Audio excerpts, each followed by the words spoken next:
ഇന്ന് ഞാൻ പാസ്ത ഉണ്ടാക്കാന്ന് വെച്ചു. ആക്ച്വലി ഇവിടെ എൻ്റെ അമ്മ ചിക്കൻ ഉണ്ടാക്കുന്നുണ്ട്.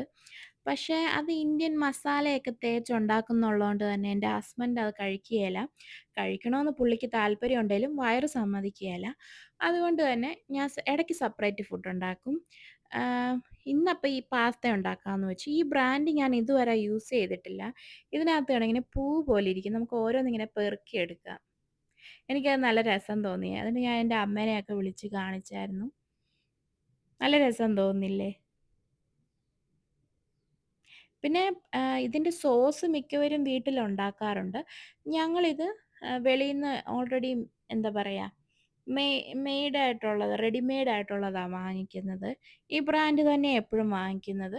ഇതിനകത്ത് എത്ര കാലറി ഉണ്ട് അതിന്റെ സംഭവങ്ങളൊക്കെ ഇതിന്റെ പുറകിൽ എഴുതിയിട്ടുണ്ട്. പിന്നെ ഇതിന്റെ ക്യൂആർ കോഡ് പുറകിലുണ്ട്. അത് സ്കാൻ ചെയ്തിട്ട് നമുക്കിപ്പം മാക്ക് ആൻഡ് ചീസോ അങ്ങനെ വേറെ ഡിഷസിലും ഇത് ഒഴിക്കാവേ.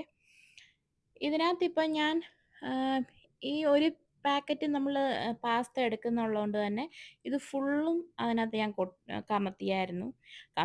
കം ഒഴിച്ചായിരുന്നു. അതുപോലെ ഈ പൂ പോലെ ഇരുന്നത് ഇങ്ങനെ ചൂട് കൂടി വെന്ത് വെന്ത് വരുമ്പം ആ പൂവെല്ലാം അഴിഞ്ഞു വന്നായിരുന്നു. അതുപോലെ ഇതിന് നല്ല നീളവും ഉണ്ടായിരുന്നു. നല്ല നീളവും ഉണ്ടായിരുന്നു. നല്ല വീതിയും ഉണ്ടായിരുന്നു. പിന്നെ നമ്മള് ഇതിങ്ങനെ വെള്ളം കുറച്ച് കളയണം ഈ സോസ് ഒഴിക്കുന്നതിന് മുമ്പ്. പക്ഷെ മുഴുവൻ കളയാനും പാടില്ല. അങ്ങനെയാണ്. കാരണം നമ്മൾ മുഴുവൻ വെള്ളവും കഴിഞ്ഞിട്ട് സോസ് ഒഴിക്കുമ്പോൾ ഭയങ്കര ഒരു ഡ്രൈ ആവുന്ന പോലെ തോന്നും. അതേസമയം കുറച്ച് പാസ്തയുടെ വെള്ളം നമ്മൾ സേവ് ചെയ്തിട്ട് സോസ് ആഡ് ചെയ്യുവാണെങ്കിൽ നല്ല സോസി നല്ല യമ്മി ആയിട്ടിരിക്കും കേട്ടോ.